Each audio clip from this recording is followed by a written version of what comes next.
to Candid Conversations with AngieBWinn and Nakeyia B. Y'all, we are here for another episode. Yes. We've had some really good conversations. We have. And today, we're going to talk about... What are we talking about? We're talking about marriage. Oh, my God. We're both wives. It's a journey, right? It is. It definitely is. How long you been married? So I've been married, it will be 9 years this year. 9 years? Yes, we've been together for 13 years. I've been married for 4 years this year. Been together for almost 6. It's definitely a journey, man. Getting married in my 30s was wild. I got married in 2015. It's definitely been a journey. For me personally, I wasn't the person that was like, oh, I need to get married, I want to have kids, I want to have a husband. Yeah. I was chilling. Honestly, and it really wasn't until I actually met my husband. Well, let me rewind. We knew each other since 2007, so we met in college. He's actually my college sweetheart. Aww. Dad, I can't believe I was looking at my husband the whole time. Yeah. That's wild that you say that, because when I tell people the backstory between my husband and I, people automatically think that we were like high school or childhood sweethearts, but we were not. We did go to the same school, both in middle school, and we also went to the same high school and graduated the same year. But we did not talk in none of those grades. Like, wow. we didn't communicate with one another. Like, we knew a lot of the same people, but we did not talk at all. The crazy thing is, it was back in like 2016, I think. We had been friends on Facebook, but we still, again, never communicated. Yeah. This particular year, he, this when Facebook Live, I think, first started, like, jumping. Not Facebook Live. Right, I know. But he went live, because he had took his mom to Broadway in New York for her Christmas gift. Oh, okay. And so he went live documenting it, and I was like, oh, that's so sweet. I was like, this is Bobby. And we joke about it all the time. But that year, it was around New Year's, and I got sick. You know how you look at something, and I think it was subconscious, because then I fell asleep. And when I fell asleep, then he showed up in my dream. And in the dream, nothing was happening in the dream, except it was like we were in this space, and he just kind of showed up. And I was like, why is he here? Right? That's what I said in the dream. And then I woke up, and I had texted my best friend, and I said, girl, it's really crazy. I had a dream about Bobby Bennett. And she was like, oh my God. Right. She was like, oh my God. I just always thought that it would be so cute for y'all to be together. Like, y'all just make sense. Da, da, da. And I was like, hold on. I didn't say all that. I was just sharing with you that I had a dream. And we got the ball rolling, and she played the wingman, and you know, when she reached out to him and was like, you know, asking about me, he was like, I mean, I guess, is she interested? And then from there, the rest is really history. Right. The rest is really history. And so you said earlier about, oh my God, all this time I was looking at my husband. I still get amazed, because he's literally been around my life for a large portion of my life, and I didn't know that he was going to be my person, and he is my person, and I love him. I love him so much.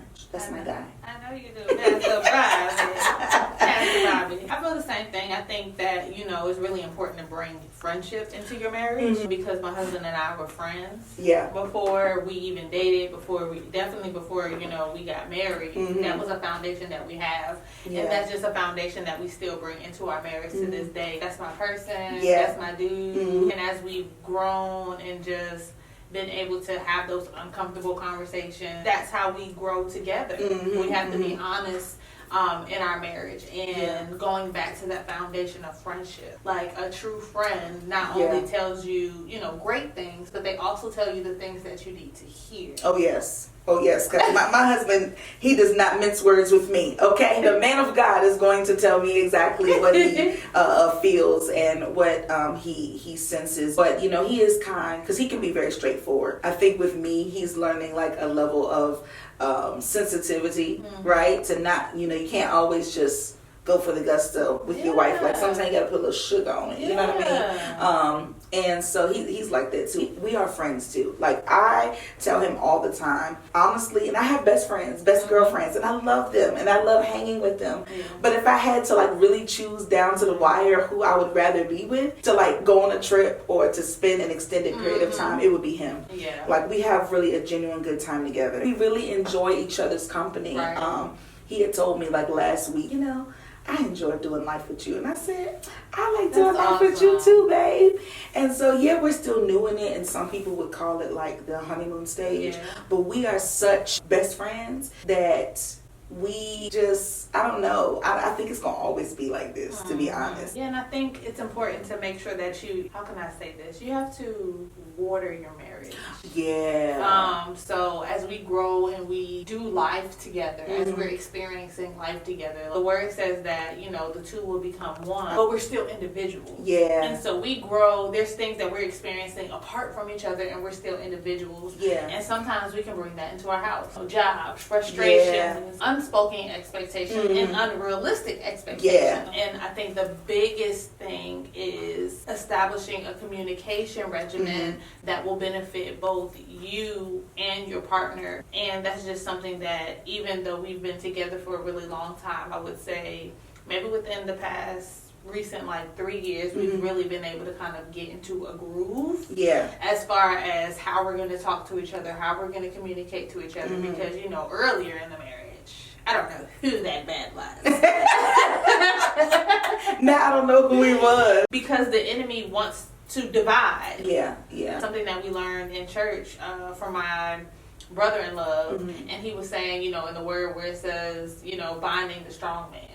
And sometimes people can take that out of context and be like, well, you know, I'm praying, I'm believing in God to bind the strong man. Well, if you're married, your husband is the strong man. And if he can bind the strong man, then he can go ahead and get into the house, because the husband is the head of the house. And so if you leave that door, you know, that little crevice open, that's when that division and that strife can begin to try to come in. I have friends, I'm grateful to God that I have friends, and we have people that are around us that have longevity. They have some skin in the game when it comes to marriage. And so those are the people we have conversations with, and that's from anything to finances to sex. Talking about married sex. Married sex.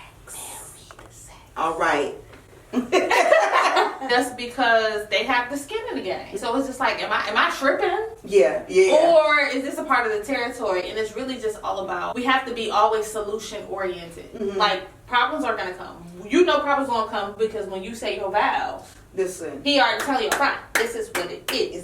That's what it is. And either, regardless of all these things that can try to come and challenge your marriage, that this is a till death do us part. Absolutely. And I think you bring up a good point. It's like, you're always going to have those issues. When I say always, things come up, right? It doesn't mean your marriage is going to be full of problems. That's really up to you, to be honest.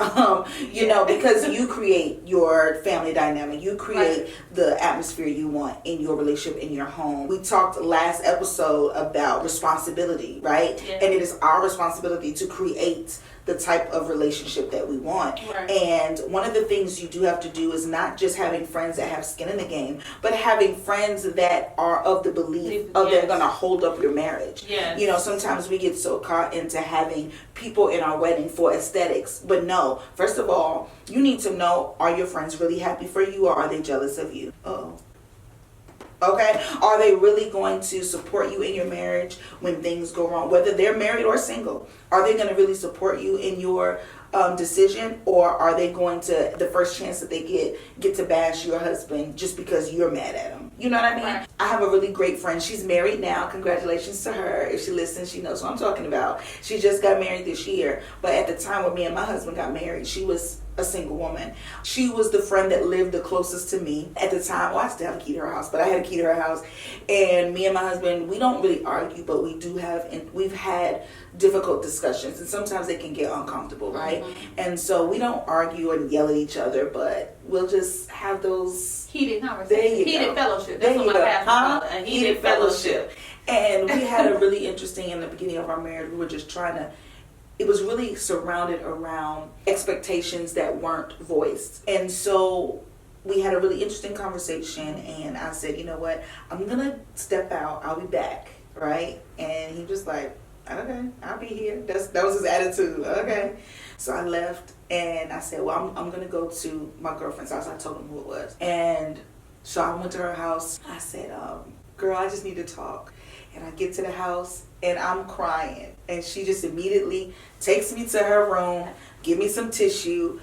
I lay across her bed. And after I got done crying, she's like, are you okay? I said, I just don't know. And she was like, I mean, well, did he hit you? Did he say something crazy to you? Did you know, everything all right? I was like, no. And I didn't even tell her what it was about. I just said we weren't seeing eye to eye. Right. And she was like, okay, I get it. She was like, but you got to go back home, right? And I was like, do I have to? Can I just stay tonight? And she was just like, no, ma'am. She was like, I want you to know that I am team y'all, not just team you. Like, you're my friend, and I love you. And I love him too. But I'm team y'all. Y'all have made this commitment. So it's up to the both of you to make this work. That's right. And so you need people in your corner when you talk about marriage. And even in the dating phase, right? Yeah. I think you need friends and people around you that really do have your best interests. Yes. And get you to think outside your feelings. Mm-hmm. One of my good friends, she was an advocate for that. Mm-hmm. She's been married for a couple, I want to say they got married the year before last. So they've probably been married 2 years now, but they had their wedding last year. We shot their wedding. Okay. And I just was bringing up to her, like, I would have conversations with her when we were dating. Mm-hmm. And I'd be like, girl, he tripping, like, listen, I don't play that, so on and so forth. And she was like, not that I don't play that. I don't play that. Just straight up. I wasn't playing that, like, just very limited on patience. Mm-hmm. And one thing she always said was like, yeah, friend, I hear you. The operative phrase, in his defense. Mm-hmm. And I was like, girl, are you my friend? Right, okay. And she was like, no, I'm your friend, but just like your friend, like, I'm team y'all, and he's good for you. Mm-hmm. You guys are good for each other. He deserves a conversation. Don't you hate it when your friends be right? Right. I hate it, but I love it, right? To have people in your life that hold you accountable to your decisions and to tell you, like, I know it doesn't look like you were expecting it to be packaged, but this package is good for you. It's going to help you in the long run. It's going to be good for you in the long run. And it's going to help you grow. Right. And vice versa. Like, they're not just good for you, you're good for them. And isn't it just like, and all of our candid conversations are always going to lead back to God. Okay. Okay. But isn't it just like the enemy, like, to really try to make you come out of agreement with something that's good for you? Right. Exactly. Like, that's crazy. Like, just because it's different. Because even though you're one, you're still individuals. Yes. So I'll give you a prime example. My husband and I was having a conversation, and he was trying to explain, like, a package to me, because I'm giving him a rundown, like, hey, this is what you want to do. And he like, well, that should be priced separate. That should be a separate service. Now, I'm not gonna lie, me being a communication specialist, like, sometimes I can get very frustrated. It's like, look, I need you to communicate effectively. I don't understand. But also, taking the time to consider, like, that's me though. So let me ask him a question that I feel like I can get more clarity, so I can understand what he's trying to communicate to me. And so, we laughed and joked about it. I was like, dude, I was struggling to follow. And understanding, giving that person grace, because they are different. It doesn't matter how much skin you have in the game. The more that you spend time, the more that you commit to wanting to understand and to accommodate for your husband or for your wife. Then the more freely, like, you'll understand, you'll get it. Yes. You'll just get it, and it's just like, oh, well, I gotta say it to him like this. I have to say it to her like this. Right. Like, you have to just really be intentional about understanding your spouse. Absolutely. I agree with you, because my husband told me, and I was like, I know you lying. He told me I was not a good communicator. And I was like, excuse me? Like, really? I'm not a good communicator? The fighting words, because I'm thinking the whole time that I am communicating effectively, I'm talking, I'm telling you what, I'm saying it the best way that I can. I don't know how else you want me to say it. You want me to write it down? You want me to make a memo? You want me to make a note? I don't know. But I had to, instead of being offended, because I was offended at first, I had to really, like, dissect what he was saying. And it was like, this person is my husband, not a friend, not at work, not just somebody on the street. This is somebody that I have to learn how to communicate with on a day-to-day basis. Right. And who they are and who I am, yes, like you said, we're two different individuals, but we are put together to be one, to intertwine, to become, this unit. How do we do that? We have to, like, effectively communicate and listen to the other person. Right. And also be heard. And that's that tug of war of effectively listening, but also effectively communicating what it is you're trying to convey. Right. Well, communication is a listening and a hearing. It's a transactional thing. Yeah. When you're communicating with someone, it's like sometimes you have to ask those follow-up questions like, okay, or respond with a follow-up. So, am I hearing you correctly? Right. And sometimes you have to say, okay, so what are you not understanding? Like without belittling, whatever, because it's like obviously there is some type of miscommunication that's happening. And I tell people all the time, especially, like my friends or people that I know who come to me for advice as far as communication. And it's just like, well, I mean, are you listening or are you waiting to respond? Yeah. Because when we're waiting to respond, we're not really listening to what the spouse is saying. We're not listening to what our wife is saying. We're not listening to what our husbands are saying because we're in that posture of offense, not to hear their heart. Right. We want to make sure that going back to that solution oriented, like we already know that there's a problem. How can we solve the problem so that we can come together? An oxymoron is we're going to agree to disagree. Well, you're in disagreement. Right, exactly. Like you can have two different perspectives about certain things, but when it comes to the things of your marriage and how you're going to operate, how you're going to communicate effectively, those things have to be made clear. Given a posture towards someone, your spouse wants to receive what you're saying so that they can be mindful. That's like the big thing. Yeah. When I communicate things to my husband, I'm always like, okay, so I'm bringing to your attention X, Y, and Z because I didn't like when you do X, Y, and Z. Yeah. Initially, his response would be like, I ain't do that. Right. And then it's like, now that's starting to make me feel crazy, and I'm not crazy, so I'm ready to fight. That part. But then it started to come to, okay, number one, I just want you to be aware. Right. Or starting conversations with, I'm not saying you're doing it intentionally. I'm not saying you're doing it on purpose. I do want to bring something to your attention. And then we're just going to talk about it. Yeah. Like, literally, for me, I tell them all the time, just like when you tell your kids, if you do what you're supposed to do, you can do what you want to do within reason. If you communicate, if you're mindful of what it is that I'm saying, with intention, you won't make the mistake again. But if you're coming from a posture where you just don't want to hear me say nothing, now we got a problem. No, you're going to do it again. Yeah. And then I'm going to be like, I told you, I don't play those games. I don't play those games. Listen, and that's the thing, too. It's just like learning how to be effective. Like for me, in the beginning, I realized how much, I don't want to use the hot word trauma, but I will just say like a lot of the things that I experienced in childhood and even in previous relationships of feeling like I wasn't being heard or valued. And so being afraid to really say what was on my mind or say what I needed, right? Because I didn't know what I needed. Or maybe I did know what I needed, but I was just afraid to communicate it because I didn't want to be disappointed. Right. And so there was so many times in the first year of our marriage, my husband had to tell me, I'm not them. I'm not them. I'm not your past relationships. I'm not those persons. And it's unfair that you hold me to these things that I did not do. Yeah. You're not giving me the opportunity to really work with you in this or to communicate or to love you or to work through this with you. You're just immediately putting up this space because you're holding me to this past situation. And I really had to examine that. It took me a while. And even sometimes those feelings still try to creep up.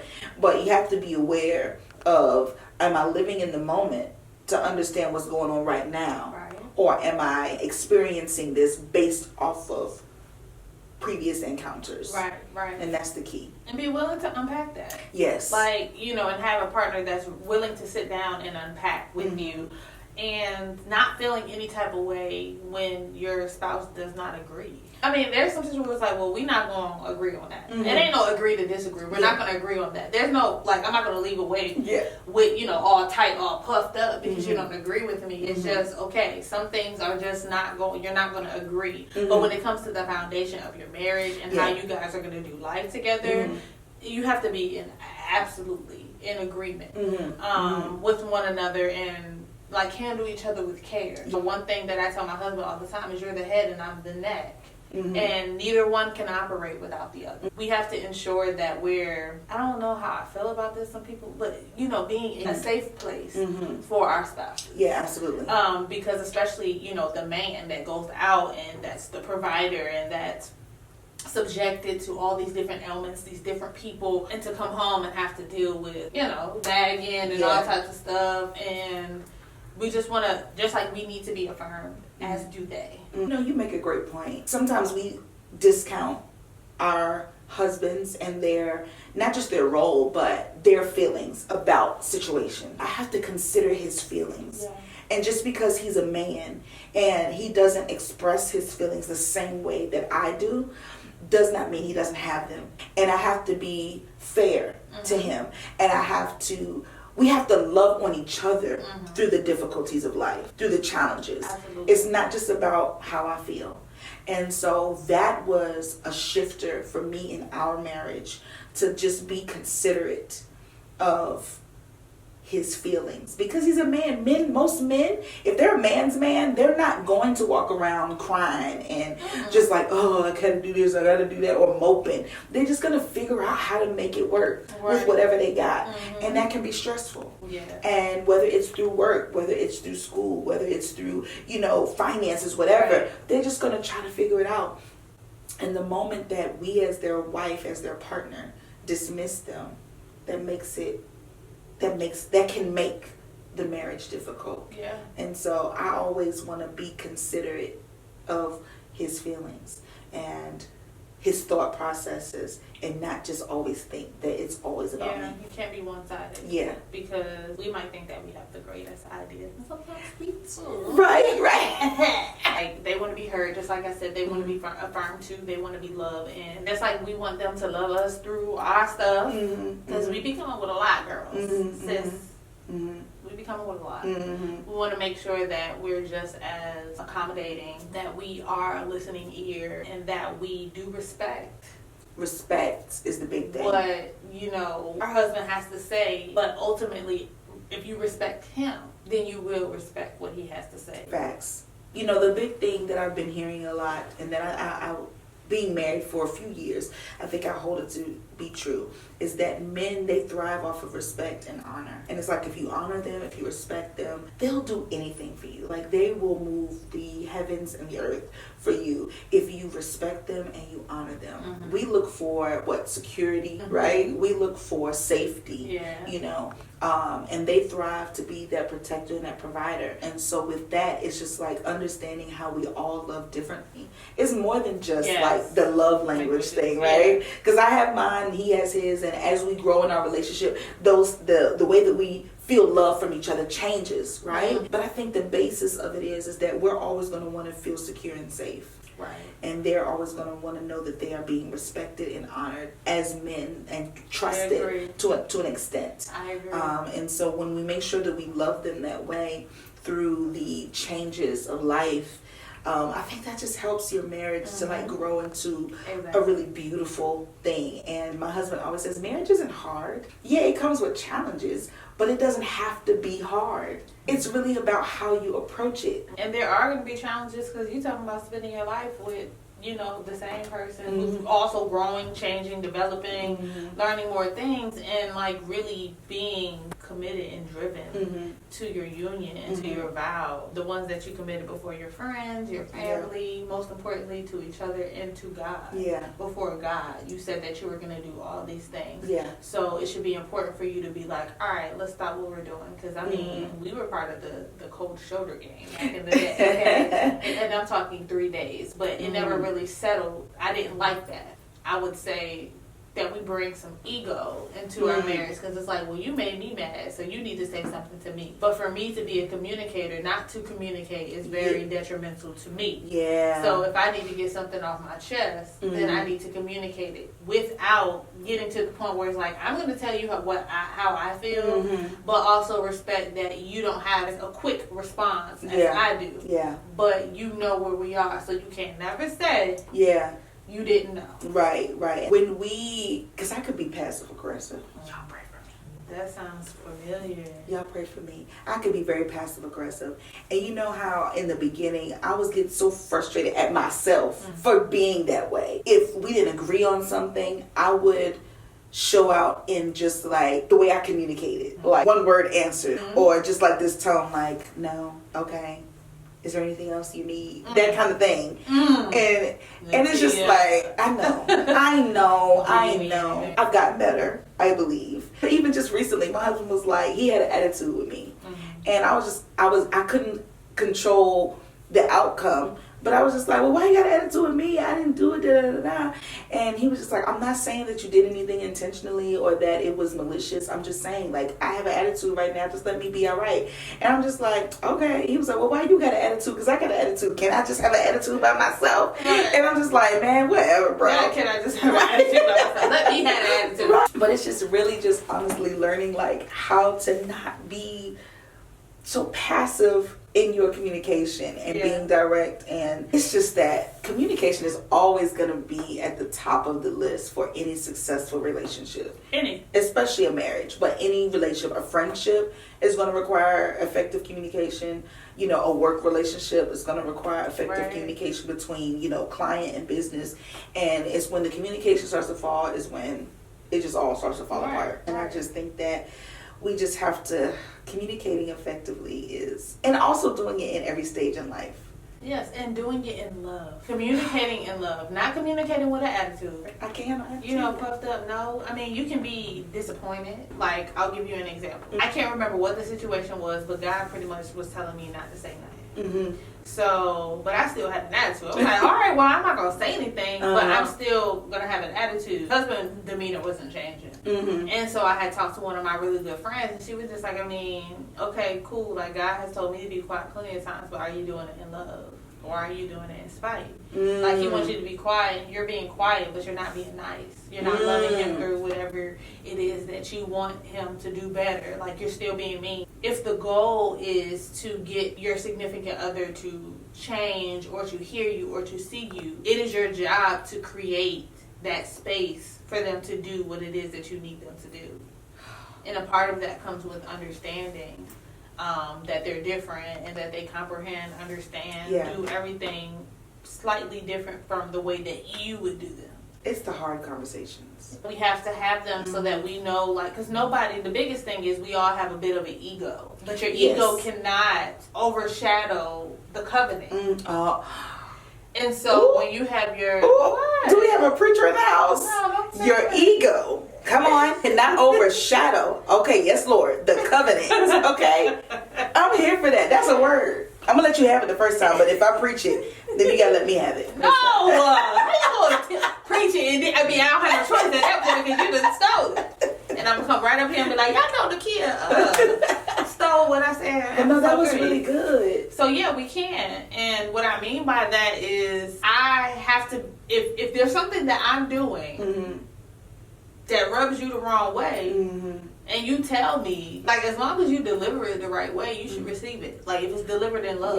Yeah. Because we get upset as the woman. I'm going to just say as the woman. But sometimes in our head, we can feel like we can do everything. I'm doing everything I can. I'm doing the best I can. How dare you? You can complain. I'm going to call a spade a spade. But being able to just be like, it might be a little bit of a hit. That don't mean you can't feel. It's just you don't want to rest. In that, because the goal was not for him to offend you or for her to offend you, but so that you can be mindful. I don't know if it's a word, but I know it's a song. It's a song. Who am I that you are so mindful of me? To be mindful of someone holds precedence. That is like you're mindful of who I am and what I do, and so you will handle me with care, even if that's not naturally how you would respond. But because you love me so much that you are mindful. You're saying a word. You're mindful of me. You're saying a word. That's all I'm saying. It's being considerate. Yeah. It's being considerate, because my husband, he says it all the time. He's like, bro, I could say, or maybe I added that 2 cents. But he'll tell me all the time, there are some things that he could say and that he could do that he knows would just chomp me down, right? And rightfully he could do it.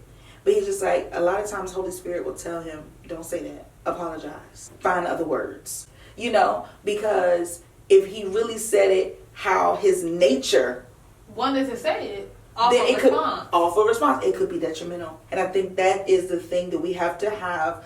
I think the world calls it emotional intelligence. We call it Holy Spirit. Because sometimes you need that thing to tell you, like, bro, don't say that. You might not want to say it that way. Find another way. You know what I'm saying? Give it an hour or two and then come back to this conversation. Like, let it cool down and then come back. Because we don't want to be in a situation where even if we're in disagreement, that we're hurting one another. We don't want to hurt or tear down each other. You know, sometimes a lot of relationships fail, marriage and friendships alike. They fail because we weren't mindful of the other person. Right. We can only see ourselves in it, and that was it. I definitely agree. Yeah, man, communication. Y'all pray for Nakeyia, because I'm still working. Pray for Lady Nakeyia. Listen, I'm gonna be honest. We're all working. I'm still working on how to be an effective communicator, especially when it comes to feelings, because you don't want to be the complainer, like you say. I'm doing the best that I can. And I love you. It made me think of that one. But we want to make sure that we're being heard and that we're hearing. Yes, but that part. Yeah. That we're being heard and that we're hearing. Yeah. And that we're able, it's not about what you say, it's about how you say it. Yes, this could be a whole nother conversation for a whole nother day. But I think a lot of times people prepare for the wedding, but they do not prepare for the marriage. Come on. What? You heard me. What? They prepare for the Instagram ready pictures, the magazine ready photo ops, the flowers and the dress and the hair and the makeup. Everybody looks good. We had a time. What happens when after that wedding, life hits you? What happens? What do you do? What do you do when you can't agree? What do you do when, okay, we both had really great jobs when we got married, but then things happen and we don't have the income we used to have? What do you do when your spouse falls ill? And it's not like, oh, they just got the flu or a cold and they're going to recover in a couple of days. What if it's something that has to be dealt with? What do you do? What happens when y'all can't get on the same page in the bedroom? What happens? That's real life. And you have to have those conversations. You have to be honest. You can't expect. That's the thing. We be thinking that our husbands and our wives are supposed to be mine. You supposed to just do. And some of the best advice I got is they don't. They don't, yeah.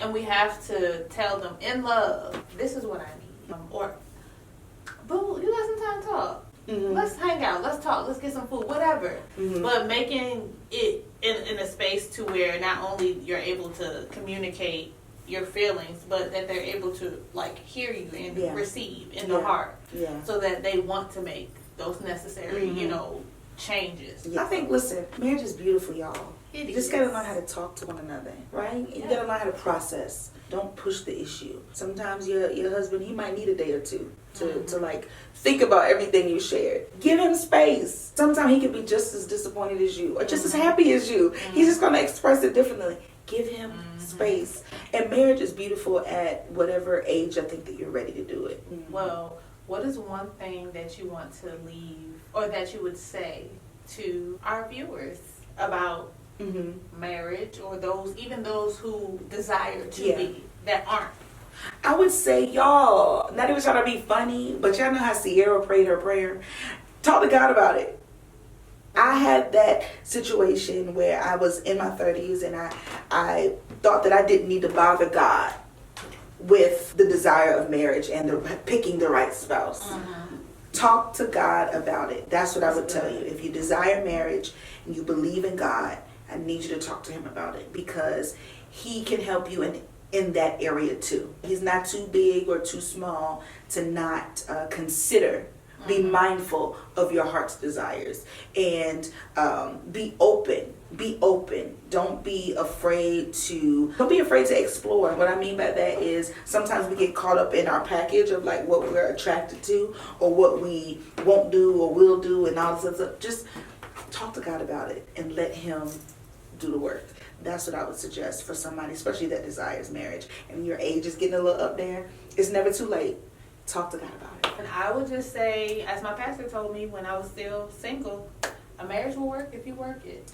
Period. So it doesn't mean that it's hard work. It just means that you have to put in the work that it requires for you to have a sustainable, happy, fulfilled marriage. However you define that. And you define that. Not based off of what she doing with him or he's doing for her, but what you two, as far as husband and wife, have communicated to each other that is beneficial for your marriage. Absolutely. That's all I got. That's all I got. Man, it's been a good conversation. I mean, we always just kind of just fly flow, right? This was good. Like talking about marriage and talking about a lot of our focal point was communication. There's so much to talk about concerning marriage, but I think this particular conversation about communication has been super helpful. So tell us what y'all think. Leave a comment. Share this with somebody who needs to have these kind of conversations, because we want to know what y'all think. Yes, and we will see you all the next episode. Keep your notifications on. Yes. And I'm AngieBWinn. And I'm Nakeyia B. And we're Candid Conversations. Peace.